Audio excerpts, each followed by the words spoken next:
민수기 22장, 어떻게 보면 전체에 대한 말씀인데 읽는 것은 21절부터 35절 말씀 있습니다.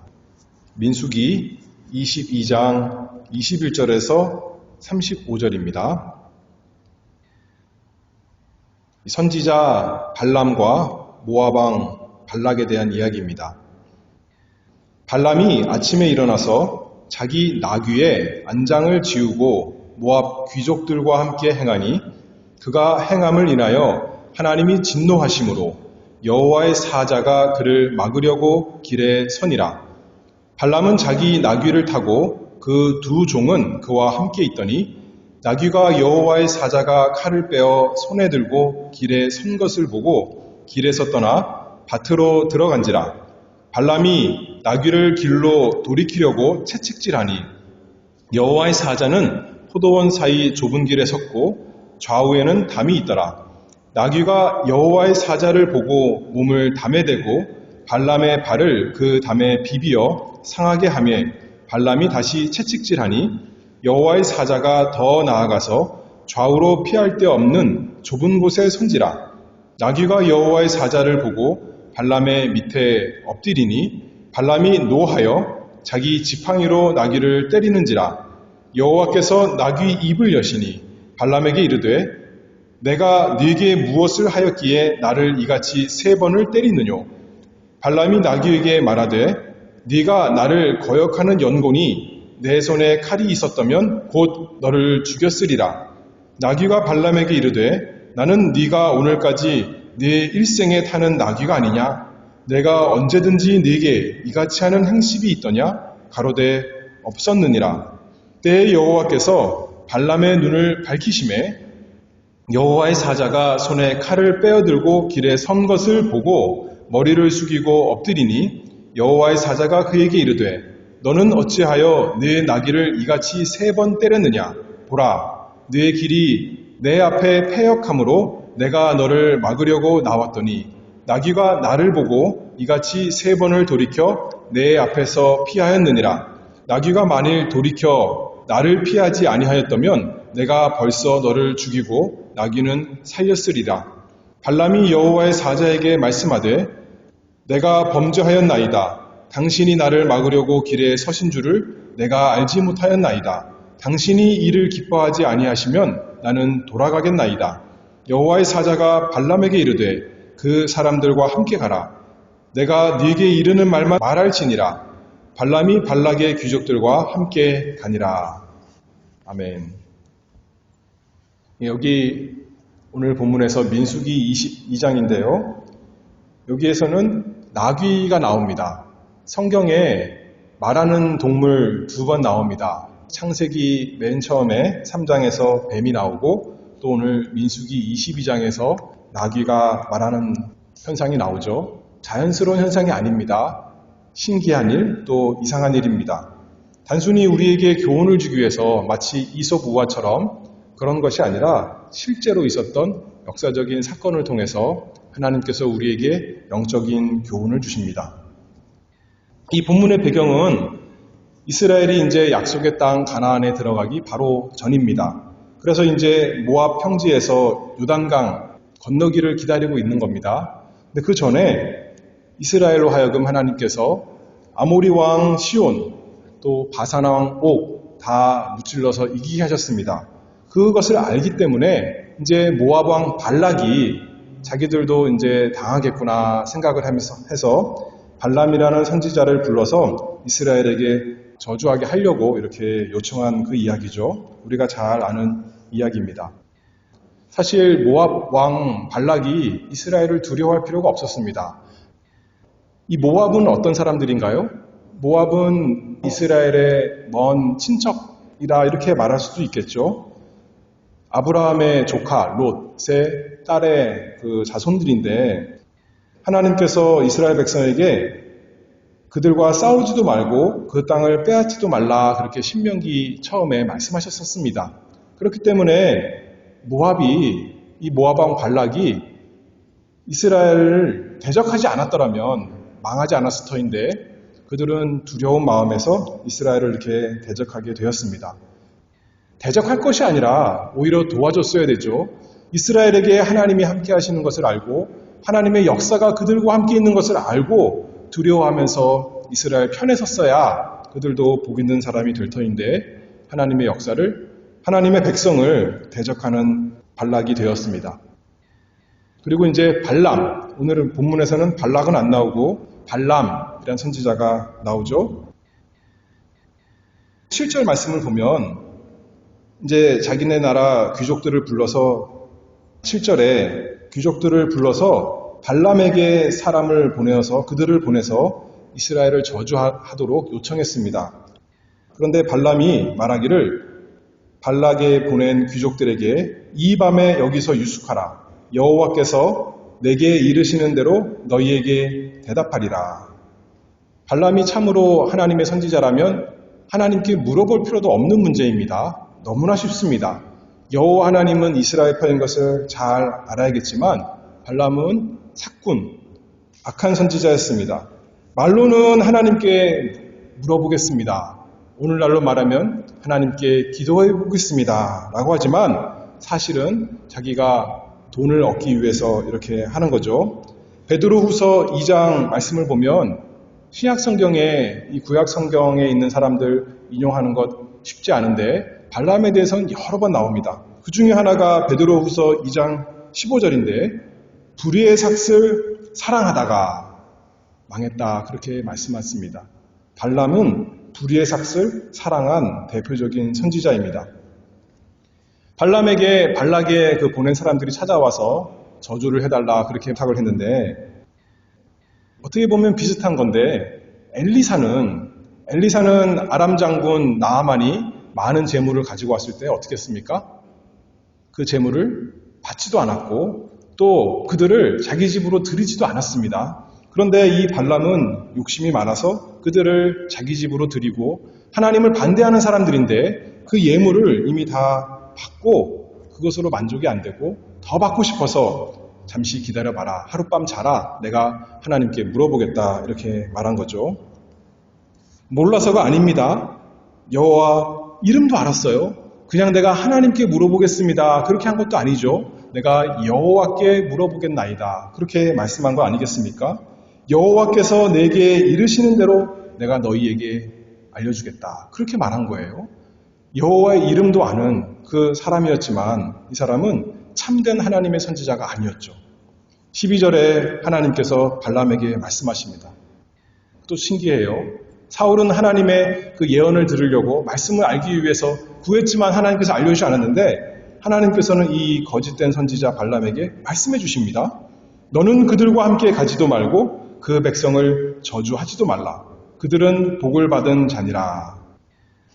함께 가지도 말고 저주하지도 말라. 그들은 복 받은 자니라. 이렇게 3번이나 말씀하시면서 경고하셨습니다. 분명히 말씀하셨어요. 그런데 13절 이제 발람이 아침에 일어나서 발락의 귀족들에게 이렇게 말합니다. 너희는 너희 땅으로 돌아가라. 내가 너희와 함께 가기를 여호와께서 허락지 아니하시느니라. 자기는 가고 싶었겠죠. 그러나 하나님이 가지 말라 그러니까 나는 갈 수 없다. 그렇게 말하는 거예요. 그래서 이제 이 귀족들이 왕에게 돌아가서 말할 때 이제 발락이 생각하는 거죠. 아, 우리가 돈이 좀 부족했나 보다. 또는 정성이 부족했나 보다. 그러니 그런 핑계를 대면서 하나님 핑계를 대면서 오지 않는구나 하고 더 많은 돈을 가지고 은금을 가득히 채워서 이제 주면 어떨까. 그리고 더 높은 사람을 보내면 어떨까 해가지고 보냅니다. 그러나 발람이 가로되 또 마찬가지로 말해요. 은금을 가득히 채워서 내게 줄지라도 내가 능히 여호와 내 하나님의 말씀을 어기어 덜하거나 더하지 못하겠노라. 이것도 참 신기하네요. 많은 돈을 가지고 와서도 내 하나님 여호와의 말씀 내가 어기지 못할 테니까 더하지도 못하고 빼지도 못하고 하나님 말씀대로만 나는 할 것이다. 그러면서 하는 말이 또 하룻밤 자라. 여기서 유하라. 내가 하나님께 또 물어보겠다. 그렇게 말하는 거예요. 여호와께서 내게 무슨 말씀을 더하실는지 알아보리라. 하나님이 말씀하셨는데 분명히 아까 12절에 보면 3번이나 반복하면서 말씀하셔서 뜻을 분명히 알려주셨고 말씀하지 않으셔도 하나님의 뜻은 너무나 분명한데도 하는 말이 무슨 말씀을 더 하실는지 알아보리라 이렇게 한 거죠. 마치 그것과 비슷해요. 우리에게 하나님의 말씀이 분명히 주어졌는데 하나님의 계명을 통해서 하나님께서 무엇을 원하시고 무엇을 사랑하시고 무엇을 싫어하시는지 여러 가지 계명을 통해서 우리가 어려서부터 들어서 잘 아는데도 불구하고 그거 하기 싫어서 또 기도하는 거죠. 또 기도하는 거고 하나님께 승낙을 얻기 위해서 발람이 그렇게 했습니다. 그랬더니 결국 하나님께서 허락하셨습니다. 디모데전서 6장 10절 말씀을 보면 돈을 사랑함이 일만하게 뿌리가 되나니 이것을 사모하는 자들이 미혹을 받아 믿음에서 떠나 많은 근심으로써 자기를 찔렀도다. 이 발람은 돈을 사랑하는 사람, 불의의 삭슬 원하는 사람, 대표적인 그 사람입니다. 로마서 1장 24절에 보면 그러므로 하나님께서 저희를 마음의 정욕대로 더러움에 내어버려 두사 하나님께서 그 욕심의 마음대로 내버려 두셨다. 그렇게 말씀하는 거죠. 욕심대로 할 수 있으면, 욕심대로 죄를 질 수 있으면 그게 복이 아니라 그게 하나님의 저주라는 말씀입니다. 그래서 저번에도 한번 봤는데 시편 106편 15절 말씀을 보면 여호와께서 저희의 요구한 것을 주셨을지라도 그 영혼을 파리하게 하셨도다. 돈을 많이 혹시 벌었을지라도 그 삭슬 잘 받았을지라도 배는 불렀을지라도 육신은 편안해졌을지라도 그 영혼은 파리하게 되었다. 하나님의 저주를 받은 사람이 되었습니다. 발람은 욕심의 눈이 멀어서 불의의 삭슬을 사랑하여 발락의 귀족들과 함께 이제 발락에게로 향하는 그 길을 떠나게 됩니다. 21절 말씀, 아까 읽은 말씀이죠. 발람이 아침에 일어나서 자기 나귀 위에 안장을 지우고 모압 귀족들과 함께 행하니 뭐 하느라고 아침 일찍부터 바빴어요? 자기 욕심 채우느라고. 아브라함은 스스로 지킬 수 없는 하나님의 말씀에 순종하기 위해서 아침 일찍 일어나서 나귀 위에 짐을 싣고 하나님이 지시하는 땅으로 떠났는데 이 발람은 자기 욕심을 위해서 아침 일찍 일어나서 나귀를 타고 나귀의 안장을 지우고 함께 떠났다. 이렇게 대조되는 모습을 보이고 있습니다. 22절에 그런데 그가 행함을 인하여 하나님이 진노하심으로 여호와의 사자가 그를 막으려고 길에 서니라. 하나님께서 아까 밤에는 기도할 때 허락하신 것 같지만 여호와의 사자가 진노하심으로 막았다. 이렇게 말씀하죠. 허락하신 것 같지만 하나님께서 진심으로 승인하신 것은 아니었습니다.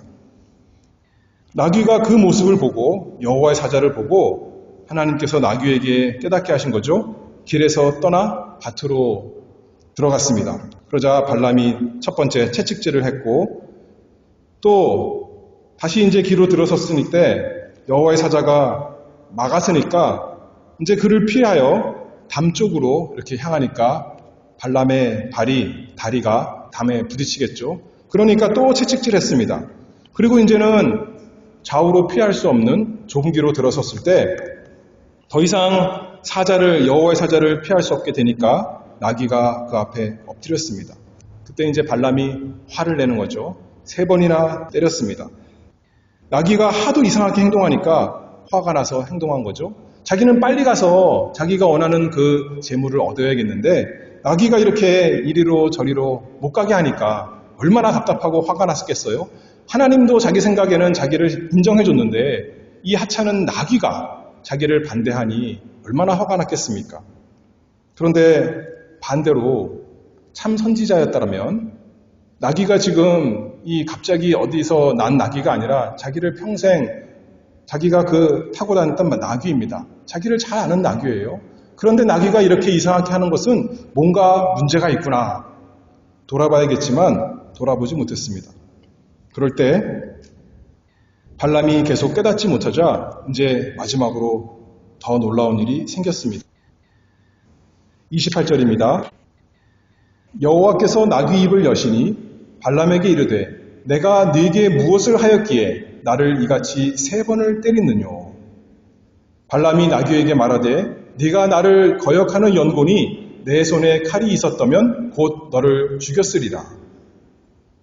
발람이 참 이상하죠? 나귀가 말을 하는 거 보면 야 이거 정말 특이한 일이구나. 이거 정말 놀라운 일이구나. 뭔가 심각한 일이구나. 조심해야겠지만 아직도 깨닫지 못하고 미련하게 나귀랑 말다툼하고 있는 것입니다.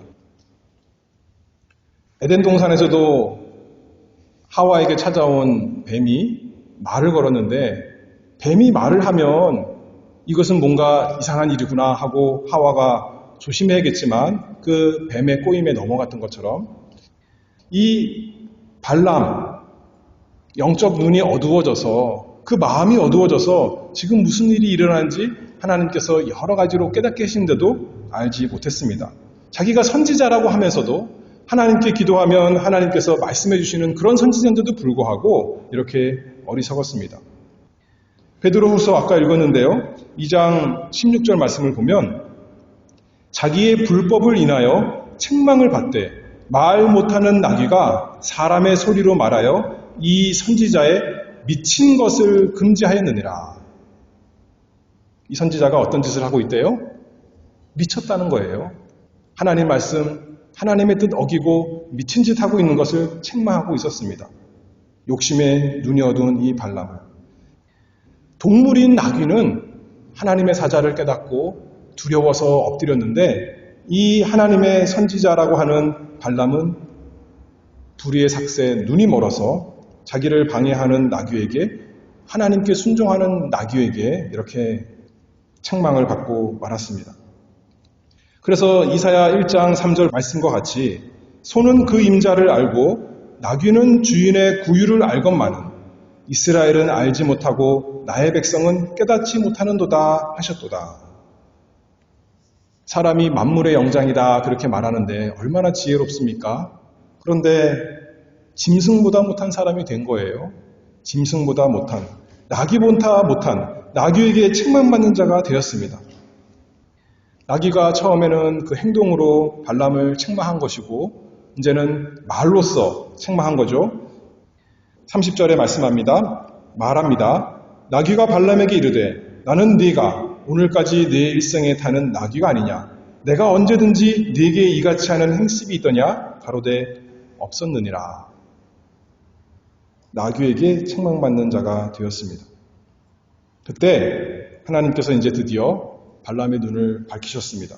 그제서 이제 발람은 여호와의 사자를 보고 고개를 숙이고 엎드렸습니다. 하나님이 책망하십니다. 32절입니다. 보라, 네 길이 내 앞에 패역함으로 내가 너를 막으려고 나왔더니 나귀가 나를 보고 이같이 3번을 돌이켜 내 앞에서 피하였느니라. 발람이 뭐라 그러나요? 34절입니다. 발람이 여호와의 사자에게 말씀하되 내가 범죄하였나이다. 당신이 나를 막으려고 길에 서신 줄 내가 알지 못하였나이다. 당신이 이를 기뻐하지 아니하시면 나는 돌아가겠나이다. 이 발람이 참 특이한 선지자예요. 처음에도 하나님께서 말씀하시지 않으면 나는 쫓아가지 않겠습니다. 하나님이 말씀하실 때까지 기도하고 또 기도한 사람입니다. 그리고 이번에도 그래요. 하나님께서 분명히 알려주시니까 하나님께서 원하시면 나는 돌아가겠습니다. 겉으로 볼 때는 상당히 경건한 것 같고 하나님 말씀만 순종하는 것 같고 사람이 보기에도 그런 것 같습니다. 그러면서 하는 말이 슬쩍 하나님께 책임을 넘기는 거죠. 하나님이 가라 그래서 나는 가는 것이고 또 가지 말라 그러면 나는 안 가겠습니다. 하나님 어쩌실래요? 이렇게 하는 거죠. 순종하는 것 같지만 참으로 죄를 깨달았다면 하나님께 물어볼 것이 아니라 하나님 잘못했습니다. 내가 돌아가겠습니다. 그렇게 했어야 맞는 거죠. 아직도 잘못을 진심으로 깨닫지 못하고 있는 겁니다. 아직도 하나님께서 자기에게 이 발락이 보낸 사람들과 함께 발락에게로 가기를 허락하기를 바라는 마음으로 또 물어보는 거 아니겠습니까? 근데 여호와의 사자께서 발람에게 말씀합니다. 그 사람들과 함께 가라. 발람이 발락의 귀족들과 함께 가니라. 하나님께서 바로의 마음을 강팍하게 하셨던 것처럼 이 발람의 마음을 어리석게 강팍한 대로 내버려 두셨습니다. 부패한 마음대로 내버려 두셨습니다. 그래서 이제 신났겠죠. 하나님께서 허락하셨다. 또 허락하셨고 이번에도 허락하셨구나. 나는 이제 내가 원하던 재물을 얻겠구나. 그런 마음으로 갔겠죠. 발람에게 경고가 많이 있었는데 하나님께서 순종하지 않아는 깨닫지 못하는 발람을 내버려 두셨습니다. 그 욕심대로 심판받게 하셨습니다. 그래서 당장은 어떻게 보면 영광을 받았고 어떻게 보면 돈을 받았겠지만 결국에는 망하는 길로 가게 되었습니다. 지금 민수기 22장인데 31장에 보면 부올의 아들 발람을 죽였더라. 이스라엘이 발람을 죽인 일이 나타나죠. 여호수아 13장에도 이렇게 말씀합니다. 22절에 이스라엘 자손이 부올의 아들 술사 발람도 칼날로 죽였었더라. 오늘 성경에서는 발람을 뭐라 그래요? 하나님의 선지자인 것처럼 여호와의 선지자인 것처럼 말씀합니다. 그런데 여호수아에서는 술사 이렇게 말하는 거예요. 술사. 하나님의 선지자에게 술사란 말 표현 쓰겠어요? 술사 발람도 칼날로 죽였었더라. 손에 칼을 들고 발람의 길을 막았던 여호와의 사자께서 그를 심판하여서 멸망길로 이끄셨습니다. 우리가 잘 아는 시편 49편 20절 말씀을 보면 존귀에 처하나 깨닫지 못하는 사람은 멸망하는 짐승같도다. 하나님의 사자, 하나님의 선지자, 하나님께 기도하면 하나님께서 말씀해 주시고 하나님께서 응답하시고 하나님 말씀대로 순종한다는 참 존귀한 사람이었는데 깨닫지 못해서 멸망하는 짐승 같이 되었습니다. 어떻게 보면 짐승이 나귀보다 더 못한 사람 되었습니다. 우리가 하나님의 뜻을 어떻게 압니까? 여러분이 하나님의 뜻을 어떻게 알아요? 첫 번째로는 하나님의 말씀으로 압니다. 성경 말씀을 통해서 하나님께서 분명하게 우리에게 주신 말씀, 계명을 통해서 우리가 하나님의 뜻을 알 수가 있습니다. 그리고 두 번째로는 하나님의 섭리하심으로 알겠죠. 하나님께서 성경에 기록하시진 않았지만 우리 앞길에 인도하시는 걸 통해서 하나님의 뜻이 이것이구나 우리가 알 수가 있는 것이죠. 하나님께서 흥왕하게 하시면 하나님께서 나로 흥왕하게 하시는 것이 뜻이구나 알 수 있겠고 하나님께서 우리를 겸손하게 낮추시면 그것이 나에게 이 시절에 하나님의 뜻이구나 우리가 알 수 있을 것입니다.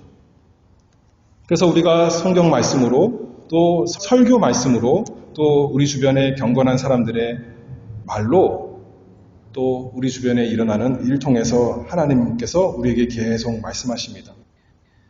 객관적인 말씀으로 또 우리 마음의 주관적인 말씀으로 모든 사람에게 하나님께서 똑같이 주시는 객관적인 말씀이 있고 또 각 사람에게 양심을 통해서 하나님께서 하시는 말씀이 있는데 그 양심을 거스르는 것이 하나님의 뜻 어긋나는 것 아니겠습니까? 우리가 얼마나 많은 하나님의 말씀을 받았습니까? 우리가 얼마나 많은 하나님의 뜻을 알고 있습니까? 하나님의 뜻을 모른다면 기도하는 사람 되기를 바랍니다. 시편 119편 18절 말씀처럼 내 눈을 열어서 주의 법에 기이한 것을 보게 하소서. 하나님의 뜻을 알게 해주시옵소서. 근데 보통 하나님의 뜻을 알 때 성경 말씀에서 계명에서 분명히 말씀한 것은 너무나 분명하잖아요. 원수를 사랑하라. 사랑해야 되는 거죠. 인내하라. 참아야 되는 겁니다. 평강하라. 화평을 누려야 되는 겁니다. 항상 기뻐하라. 범사에 감사하라. 이런 말씀들은 너무나 분명한 말씀이죠. 그런데 그렇지 않은 것들, 하나님, 내가 이 학교를 갈까요? 저 학교를 갈까요? 이 사업을 할까요? 저 사업을 할까요? 그런 것들은 분명하지 않잖아요. 그러니까 하나님께서 주신 지혜를 가지고 우리가 하나하나 하는 것입니다. 이것을 선택했다고 저것을 선택하지 않았다고 하나님의 뜻 어기는 것이 아니죠. 그렇죠? 하나님께서 주시는 지혜를 가지고 하나님께서 우리로 복되게 하실 것을 믿고 하나하나 선택하며 나가는 거죠. 그러나 하나님께서 객관적인 말씀으로 주신 것, 계명으로 주신 것들은 그것은 반드시 순종해야 되는 것입니다. 우리의 대부분의 문제는 뭐냐면 이것을 할까요? 저것을 할까요? 거기에 문제가 있는 것이 아니라 하나님께서 분명히 객관적인 말씀을 주셨는데 뭐냐면 순종하기 싫은 게 문제입니다. 아까도 말씀했듯이 원수를 사랑하라 그랬는데 사랑하기 싫은 거예요. 그게 우리의 문제 아니겠습니까? 참아라 그러셨는데 참기 싫은 거예요. 진실하라 그러셨는데 거짓이 속에서 나오는 거죠. 여기 발람처럼 발람이 하나님의 뜻을 모를 수가 없는 겁니다. 이스라엘을 저주하러 가면 당연히 안 되는 겁니다. 물어볼 필요도 없는 겁니다. 그리고 하나님께서 여러 가지 징조를 주셨어요. 하나님의 뜻을 모를 수가 없는데 모르는 것이 문제가 아니었습니다. 발람에게는. 근데 마치 그런 것처럼 얘기하는 거죠. 사실 문제는 그의 마음이었는데 그의 탐심의 마음이었는데 불의의 삭슬을 원하는 그 마음이 문제였는데 마치 하나님께서 나에게 알려주시지 않아서 내가 이 길로 갑니다 하는 것처럼 하고 있다는 거죠. 또 우리가 이럴 때가 많아요. 하나님 뜻이 너무나 분명한데 우리는 성경 말씀을 통해 주신 그 분명한 계명의 말씀보다 어떤 내 사건을 통해서 내 삶을 통해서 신기한 일, 참 이상한 일이 일어나기를 기대할 때가 참 많이 있습니다. 마치 나귀가 나에게 길을 못 가게 막고 마치 나귀가 입을 열어서 나를 반대하는 그런 신기한 일이 생기면 깜빡 죽는 거죠. 엎드리는 겁니다. 그런데 하나님께서 분명히 성경 말씀을 통해 알려주셨는데 거기에는 귀 기울이지 아니하고 거기에는 묵상하지 아니하고 그것을 순종하려고는 별로 안 하고 이상한 일이 생기고 이상한 일을 구하고 그런 것을 통해서 하나님의 뜻을 찾으려 할 때가 있습니다. 그런데 그러지 말고 이 분명한 하나님의 계시된 말씀, 기록된 말씀, 하나님의 말씀을 통해 증거하시는 그 말씀, 그것을 우리가 어떻게 하면 순종할 수 있을까? 하나님, 나에게 깨끗한 마음을 주시옵소서. 하나님 사랑하는 마음, 순종하고자 하는 마음 주시옵소서. 그렇게 구하는 사람이 되기를 바랍니다. 발람이 밤에 하나님의 뜻, 무슨 새로운 말씀 주셔서 나로 하여금 이 발락이 보낸 사람 따라가게 할까? 그 말씀을 기대하는 것이 아니라 다윗이 고백한 것처럼 범죄한 다윗이 시편 51편 10절 말씀처럼 하나님이여 내 속에 정한 마음을 창조하시고 내 안에 정직한 영을 새롭게 하옵소서. 하나님, 내 마음을 새롭게 해주시옵소서. 내 욕심 추구하는 것 자꾸 나오는데 안 좋은 마음이 속에서 자꾸 나오는데 그것을 깨끗하게 해주시옵소서. 그 능력을 주시옵소서. 그 새로운 마음, 내 욕심대로 가려고 하는 새로운 말씀을 추구하는 것이 아니라 나에게 하나님 말씀 순종하는 새로운 마음을 주시옵소서. 그 기도를 우리가 밤새 해야 되는 사람이 되어야 되지 않겠습니까? 왜 우리가 그렇게 새로운 마음 가질 수 있습니까? 왜 그런 사람 될 수 있어요? 우리 스스로는 할 수 없는데 우리에게 예수님이 계시니까 할 수 있다는 거죠. 이 발람은 자기 욕심을 위해서 나귀를 타고 가는 사람이었지만 우리 예수님은 무엇을 위해서 나귀를 타고 예루살렘으로 들어가셨어요? 하나님 말씀 순종하기 위해서.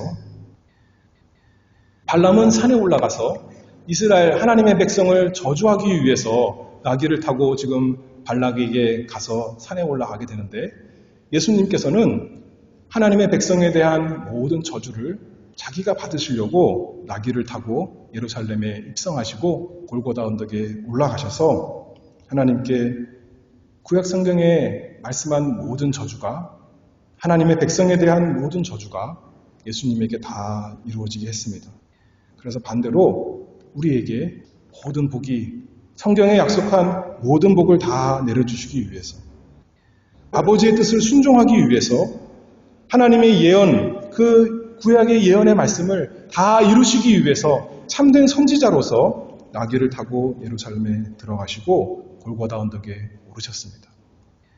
그래서 그것을 믿는 우리에게 하나님 말씀 순종하는 사람 되게 해주시려고 우리도 원래는 발람처럼 이 세상 사랑하고 내 욕심을 찾아 하나님을 이용하는 사람인데 우리의 마음이 정결한 마음 되게 해주시려고 우리의 마음에 정직한 영, 정한 마음 주시려고 예수 그리스도께서 십자가에서 갈보리 언덕에서 저주를 다 받으셨습니다. 우리에게 복을 주시려고.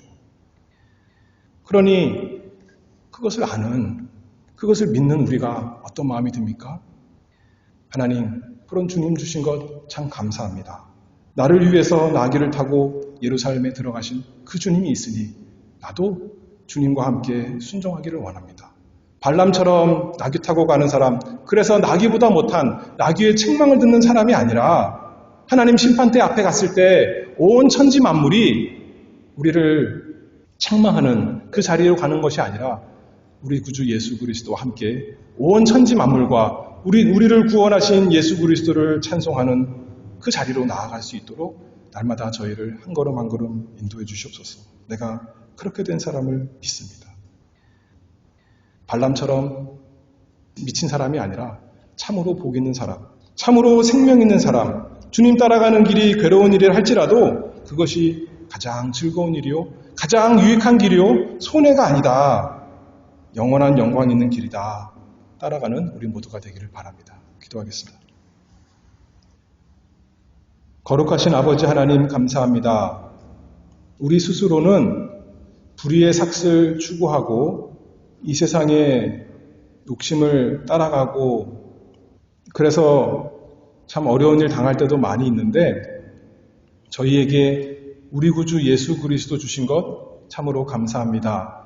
예수님을 인해서 하나님의 말씀을 다 순종하시기 위해서 우리를 구원하기 위해서 나귀를 타고 예루살렘에 들어가시고 십자가에 돌아가신 우리 주님을 주셔서 우리로 하여금 우리의 마음을 정결하게 하시고 우리의 마음이 예수님을 사랑하게 하시고 그래서 이제는 억지가 아니라 즐거운 마음으로 하나님의 말씀을 하나님의 뜻을 얼마든지 순종하며 따라가는 복된 사람 되게 하셨사오니 그것을 믿고 또 날마다 살아가는 복이 있도록 저희에게 은혜 내려 주시옵소서. 예수 그리스도의 이름으로 기도하옵나이다. 아멘.